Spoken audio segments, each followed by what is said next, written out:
I wanted to be a cricketer for most of my school life. But Karun Nair and I went to school together. I finished the show and I was in the bar, and who was there but Mira Nair? So I actually auditioned for. He asked me to audition for Harish before he asked me to audition for Amit. And of course, playing cricket, which I get so much joy from, as you know, Saurabh. I've talked about cricket too much, I think.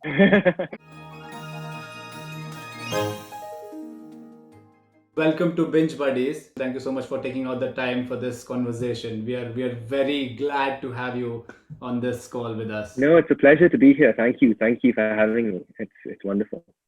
I saw you in A Suitable Boy for the first time on screen, and it was absolutely lovely and refreshing to see you playing that part. That one guy into poetry, has a dashing personality, and he speaks his mind right out there. I think playing Amit was a real gift because at one level I resonated hugely with Amit and the character, and at the same time one had to reimagine a world that is so different from today. So 1950s Calcutta, is very different from the Calcutta of today.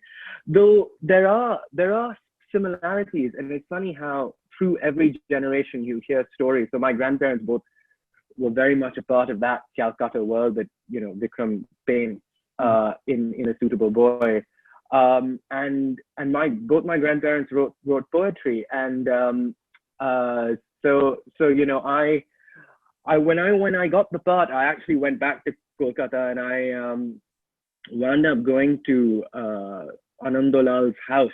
And his father set up Writers' Workshop, which is India's first publishing house which published in English. So it was, Indians writing in English. And my grandfather was very much part of that. So it was almost reimagining these gentlemen and ladies writing poetry and sitting around discussing it, critiquing each other's work. And I feel like Amit would have fit very well in that scenario. And so for me, it was a very personal connection to Amit. I don't think now it was that difficult for you to get into the part or get into the character of Amit Chatterjee, given the background. I've known that you are a part Bengali. So what's the other part? I'm half Gujarati, actually. My mum is Gujarati. Yeah. Oh, nice. It's the best of both worlds, isn't it? Because the Bengalis absolutely. are all about the arts and the poetry, and the Gujaratis are all about the money and the business. So hopefully the banya in me is still... Definitely. So I'll go slightly behind to get to know Mikhail Sen more. Is how was your childhood like? Good question. It was a wonderful childhood. I sometimes dream of going back and just enjoying every moment of being young and carefree and it was wonderful. I grew up in Bangalore, and my parents were just brilliant, and my grandparents were always around. I was very blessed to have them as well. Both my parents worked, so I wound up spending a lot of time with my grandparents, and yeah, school was brilliant. I wanted to be a cricketer for most of my school life. I played cricket for my school. I captained, at one point, and cricket was everything. I ate, slept, walked, talked cricket, as a lot of young kids in India were like. And I think at one point I didn't get selected for the state team, and then things sort of, I think my priorities also shifted, and acting was always something I did because both my parents do theatre. So I grew up going to sort of rehearsals with them because they couldn't really leave me anywhere else. And because of all of that, I learned to really love that world. And I didn't necessarily learn it. I think I just automatically loved that environment, that world. And yeah, so my childhood was all about that, and my parents were so lovely. They took me everywhere. So all their parties, and I wound up spending a lot of time with a lot of eccentric characters and actors and stuff like that. But at the same time, it was always sort of instilled in me that acting and drama and theater and all of that is just a part of life, and it's a part of life that you can't necessarily do professionally. But I didn't realize how much I loved it until I was in university. So I went to college in Delhi, and the first week of college, there was this orientation meeting, and we all came around, and we did, played these silly games, and I had done theatre, so I just went along, not expecting to love it so much, but I had so much fun, and I met such interesting people.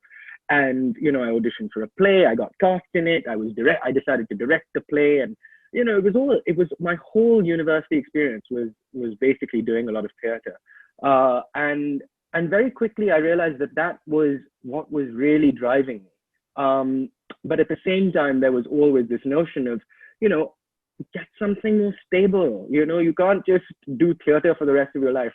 So I think after I finished university, I took a year off, and I did different things. I worked at NDTV for a short while. Didn't really love it, though, because I fancied myself as a journalist. I wanted to see myself on screen. I loved politics. I enjoyed the debate. And looking at the current media situation in India, I'm quite grateful that I didn't go down that path. But yeah, and then I worked for an events management company, but it was related to arts events. So I worked at Teamwork Productions, which was led by the wonderful Sanjay Roy, and they organized the Mahindra Excellence in Theatre Awards. So there was still a theatre connect. So but it was on the production side. I think I realized quite quickly that I loved the spotlight. I didn't necessarily like the behind the scenes so much. So that was basically my trajectory. But childhood wise, I played a lot of cricket, and at the same time, there were lots of theatre groups in Bangalore. So I would always go off and do a play when I was young. And so that was always something I did, but I never took it as seriously until university.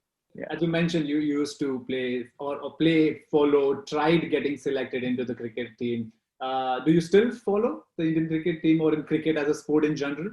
Yeah. So it's a funny thing, because after I stopped playing from the age of about 16, 17 to the age of 23, and then I went off to drama school in the UK, and I still watched cricket, but I wasn't as passionate about it. And I think that it's a strange one, because I love the game. I think life is very much like cricket, or cricket is also like life. And I picked it up again because one of my tutors at drama school has a cricket team, and he got me to play. And it turned out to be a team full of actors and directors and creatives and academics and all this motley crew of absolute very interesting, slightly eccentric people, so I still play for them. They're called the Gaieties, and so yeah, I still play cricket, and it's still very much a part of who I am and my life. I am a big fan of cricket as a sport in general. I follow,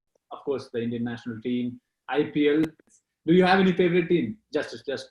Well, I mean, it's funny you say that, because I love cricket. I still watch cricket. I don't watch it as avidly as I used to, but I mean, IPL and stuff like that, of course. So Bangalore, Royal Challengers Bangalore is probably my favorite, but that's because I've just got home allegiance. But they've never won the IPL. They've come close, but they've never won, unfortunately. But Karun Nair and I went to school together. He doesn't play for Bangalore. He plays for Rajasthan Royals. Well, I think he does. Or Mumbai Indians. It's changed, but he started with the... It's changed. Yep. He started with RCB, and Mayank Agarwal. So they were all my contemporaries, actually. So Karun and I were in school together. And Mayank was in Bishop Cotton. So I remember getting him out quite often because I was a leg spinner. And he would get very annoyed because I bowled these terrible balls, but he'd get out, like full toss straight to cover, or like caught and bowled and stuff. But it's great to see them just play such an amazing level of cricket. And it takes me back, because sometimes I wonder, what if I'd gone down that road? Should I have stuck with it? But I think I've let them, they were absolutely brilliant cricket, and they are absolutely brilliant cricketers. And I feel very, very proud and very happy for them. Both of them have made to the Indian Test cricket. Karun Nair is like 300. It's a triple century. Yeah. Mayank Agarwal is now going to be very soon the opening pair of the Indian Test cricket team. They are doing amazing, undoubtedly. It was so nice to know this side of Mikhail Sen. That's amazing. Thank you so much for sharing that. You being exposed to the art stage, the drama, how it works, the people, you understand the lights, camera, etc. So is it safe to say that since childhood, somewhere that interest was nicely seeped in and it grown over the years? Yeah, and I think it was also rather unconscious or subconscious, if you will, because it was always a part of my life, but I never really saw myself. I think I always knew that I wanted to. I always had the dream of being in front of a camera and, you know, being on screen and being on stage. But I think part of me was always telling myself, listen, it's probably a pipe dream. It's probably a bit out of your reach, you know. And unfortunately, I think we're fed these tales because everything's a story, isn't it? So if you grow up hearing, I mean, my parents have been extremely supportive. I don't know anyone else I'd be more grateful for, but it wasn't necessarily my parents. It's just the surrounding society who go, you know, but listen, beta, keep it as a hobby, you know, or it's not, you need to have a stable career, you know. And so I almost became a lawyer, actually. I applied to law school and I almost did many, many things. And I think I fell into this because this was the only thing I was really passionate about. But you're right. I think the being exposed to the arts and, you know, theater and all of that is subconsciously has, you know, is in my blood now. And I think can't imagine myself doing anything else. And I think I've also tried to do other things. I tried to work at NDTV. I wasn't very good at it. Oh, well, not very good at it. I just didn't love it. And even a teamwork production, you know, I'm not a very brilliantly organized person. And, you know, you learn even when on set, you know, the ADs and the crew are just absolutely amazing because there's always something not quite working. There's always something falling apart or going wrong. And, you know, the entire crew of A Suitable Boy were phenomenal. I mean, the kind of troubleshooting you have to do, I don't think I would be. So, you know, you have skills and you don't. So, of course you can work on them. And I think that's also important. But yeah, I think you're right. I think being exposed to all of that at a very young age became a part of who I am, formed who I was. Yeah. Nice. So you've done a lot of theater. It's very safe to say that you've done over the years now, of course. And then now you've done a movie and a show globally. Is theater still the first love, or the on-screen is like more exciting? This is more nice to do. How do you feel about that? I think they're two amazingly different beasts, but at the same time, they're wonderful. I fell in love with cinema actually off the back of A Suitable Boy because I saw the magic in it. I saw how you can transform a space and make it look like a completely different space. And as you do with acting, you can transform an actor and make them look like completely, and it all happened. 1950s India was recreated in 2019, Lucknow and Maheshwar, and you know, it was the magic of doing that and making it so believable to the point that it is true. It is truth. And I think that is a magical quality of cinema. Theater is always going to be my first love because it is live. I miss the aliveness that we haven't seen since the theaters have shut down. And I think there is something magical that happens in the suspension of disbelief. So even though you know you're watching a play because you're sat in an auditorium and you're watching actors on stage, you wind up somehow through the power of theater and, you know, all of that, but you fall into believing that is true for those 2 hours, and the rest of the world almost comes to a standstill. So I think they're both amazing in their own way, and I wouldn't give one up for the other. But at this point in my life, I would love to do more cinema because, as you said, I've done so much theater and I know that world. I'm more familiar with that world. Cinema and screen work and is really exciting because this is my sort of first foray, apart from, you know, Mango Souffle many years ago. But so this is my first foray into it. Nice. So you mentioned you studied and you went to college in Delhi. So how did the London drama school happen? How was the transition to London or this side of the world happen? So I did lots of theatre in college, but I studied history. And by the end of my degree, I didn't know what to do with myself. So I decided to take a year off and try different things and see what I was most passionate about. So I did a workshop in the UK with a woman called Anna Helena McLean, and it was like this Grotowski physical theatre workshop. And it was only because of Anirudh Nair, who was in some ways, or was in some ways, a mentor at that point in my life. And he said, why don't you come and do this workshop? It's in the UK. You can get funding for it. You can apply to the ICCR. So I applied to the ICCR. I got my travel covered. And I flew off to the UK, and I did this workshop, and I met such amazing people. And, I remember going, they all seem like they love what they do. And yeah, sure, there isn't I know it's hard and it's not easy to make a living off it. Yeah. But if I get that kind of satisfaction, then I think I'd be happy. And then I came back and I started my journey at NDTV and teamwork. And I sort of, muddied my hands in those worlds and didn't quite get the same satisfaction. Yeah. And I sort of, that was the point when I said, I want to go to drama school. So I did an MA at Drama Center, and a lovely course leader called Paul Goodwin gave me a place, and I'm very grateful for that year, because that was a year that really opened my perspectives in terms of it broadened my horizons. And my class of 20 was very international. I was meeting people from all over the world. I was doing texts that I hadn't even dreamt of doing, working on plays from Russia and America and and all of that. But then I landed this musical called Taj Express, which we traveled with all of 2017, and that was amazing.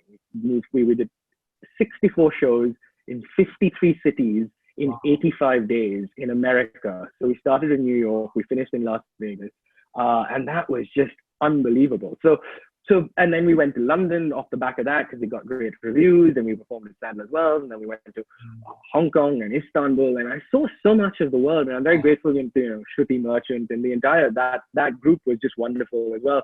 So in some ways, it's all sort of fallen into place. I absolutely believe that a mixture of somebody coming from one culture, getting into a new culture, and the person is an artist specifically, will bring out amazing result. And Amit Chatterjee is just one of the part we have seen. We've seen in the history is a witness to that a person who has traveled gives us that personal connect. When you watch them on screen, you feel, oh my God, this, I just want to meet this person. This is so real.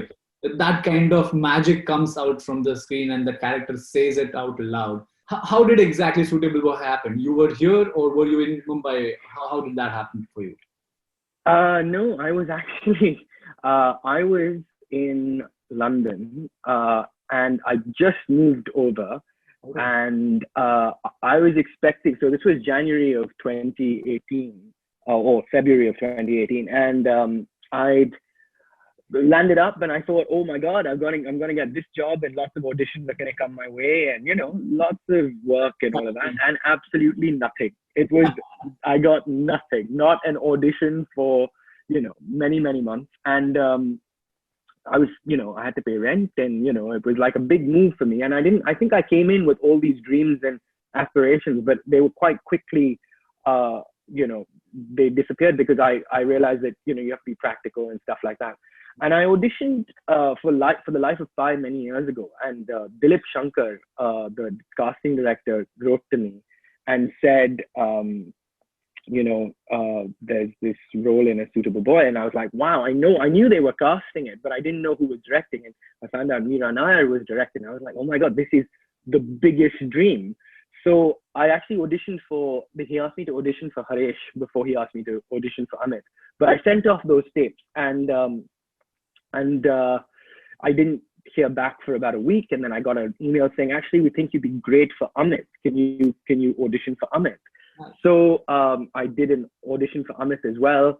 And by this point, I'd read the book. So I was, and I loved the character of Amit Chatterjee. So anyway, so I didn't hear anything, and we all got this email in June of 2018 saying, unfortunately, because it's such a massive project and there's so many characters, we have to get it right. So we're going to put this on hold for a bit, but we'll get back to you. And I didn't know anything. So I was actually playing a game of cricket. It's funny how it's all interconnected, but I was playing a game of cricket, and this director was bowling, and the batsman skied the ball. I was fielding deep mid wicket, and it was really high in the air. And I don't know how, but I did.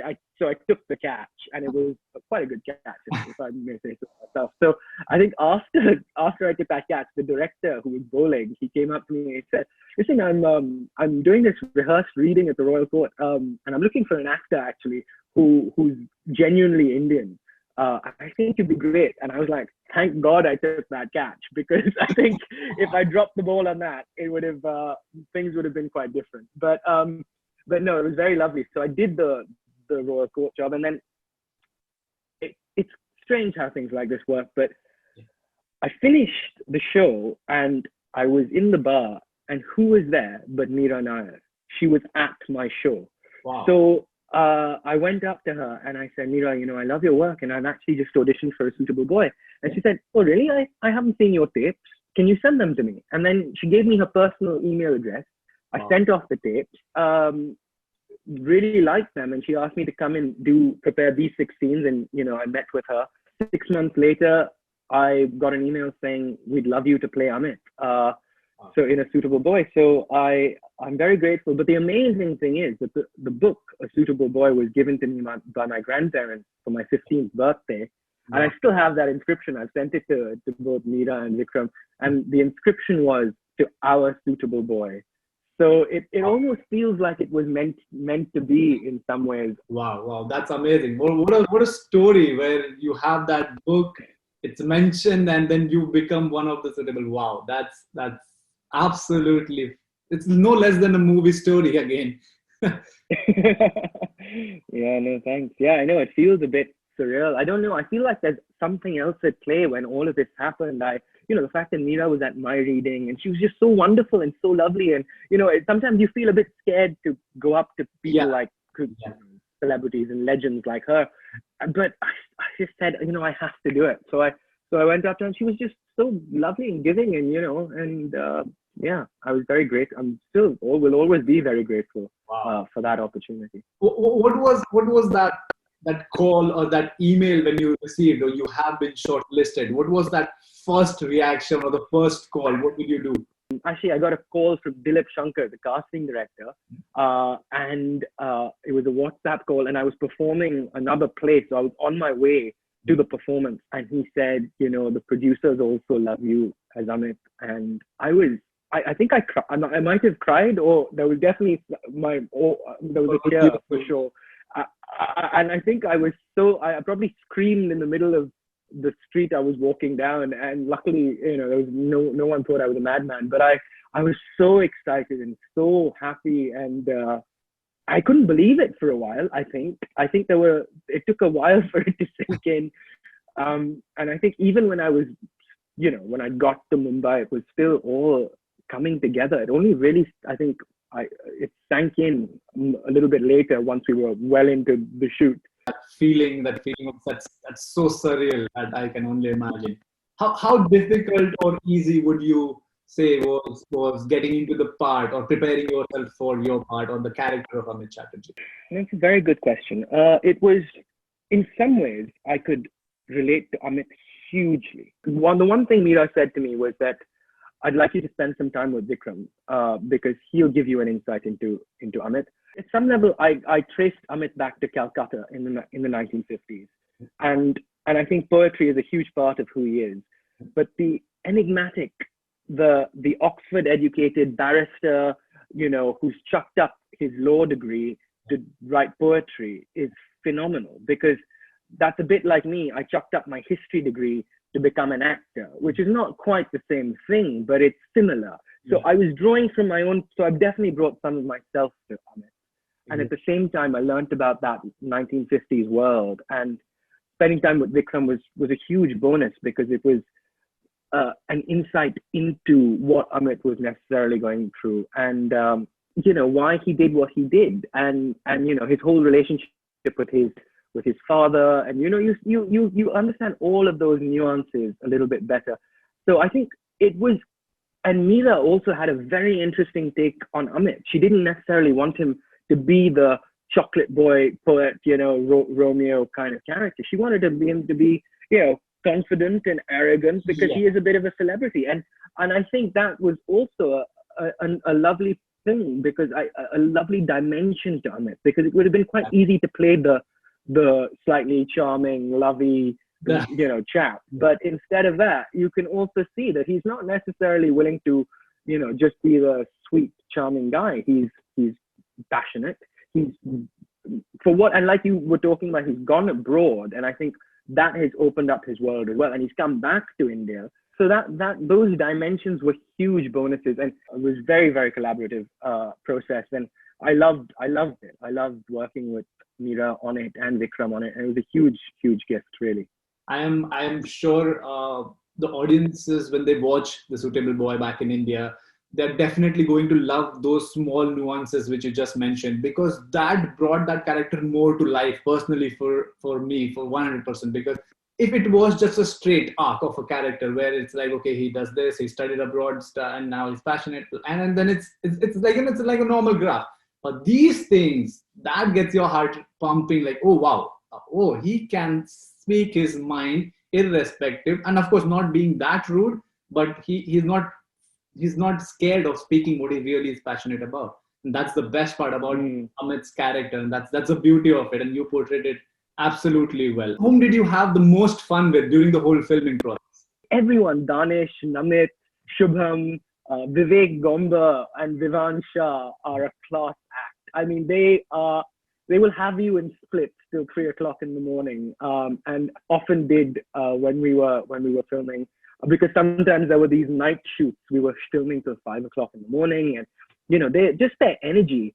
But the one person I think who I will always, in terms of the actors, will be Tanya Maniktala, who is the most wonderful, innocent, charming, polite person on set, and she is very much a wonderful friend, and we really got on. But I think I've never met anyone like her, because she seems still quite untouched by it all. And I would get a bit nervous before a shot and she had this amazing calming influence where she just calmed me down. And Danesh and I played cricket together. Like, in fact, there was a moment when I think all the three suitors were playing cricket, because Kabir is a cricketer and all of that. So it was just the most wonderful set. And of course, Mira Nair is the only person who can bring such wonderful people together, because she does everything with love. She always does a take for love. I don't know if I'm meant to say that, but she always does. So she'll get everything she wants, and you can really trust her, the director, because she won't settle for less. She will make sure she gets everything out of you that she wants to get, which is a fantastic quality. So you can, one learns to really trust that. And I did imbibe a lot of Vikram and perhaps sometimes use that as Amit or for Amit.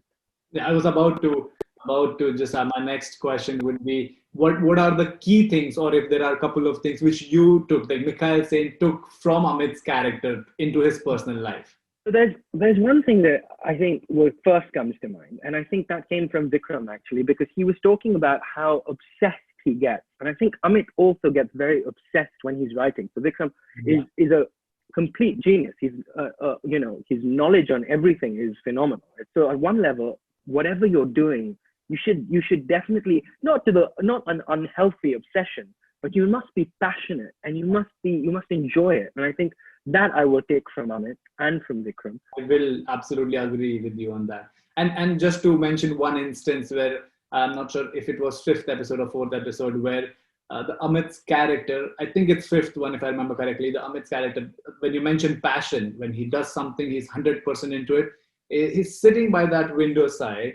He's struggling to pen down something to write for Lata. It shows so much about the character, that how passionate Amit is about his writing, and when he is into it, the world is not, it's closed. It's like he's just into that. Thank you, Saurabh. Quick game for you, if you don't mind. You just need, I'll take name of your co-actors. You just need to describe them in one word. Oh, wow. Okay. Yeah. Whatever comes to your mind, no pressure. All right, let's begin. So let's begin with Lata, Tanya Maniktala. Tanya Maniktala. Beautiful. Right. How about Mira? In everywhere. Mira Nair, a legend. Right. Namit Das. Superlatively talented. That's 2 words. I was going to say very, very, just brilliant. How about Shahana Goswami? What word would do Shahana justice? One of a kind, but that's 4 words. Favorite. She's my favorite. Nice. How about Shubham Saraf? Brother. Nice. And Danesh, Razvi? Best friend.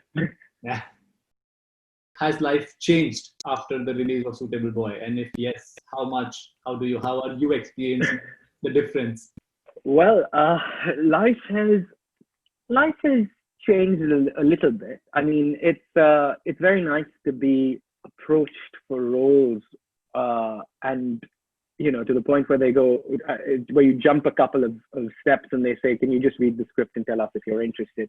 I mean, of course, I'm sure one would have to audition as well, but I mean, at the same time, I've been auditioning. It's not like one hasn't, but there have been a couple of moments when people have gone, listen, we're looking at this and we'd like you to read the script. But I think I'm very grateful, and I'm just, without taking on too much, but the amount of reactions that I've got for Amit, people seem to really resonate with Amit as a character, and I'm very grateful for that, because that really means a lot to me, and it's nice to get that. One last question. Now we have been introduced to this strange times of pandemic. How have you been taking that? Were there any positives, or was it more like, okay, it is a much needed break?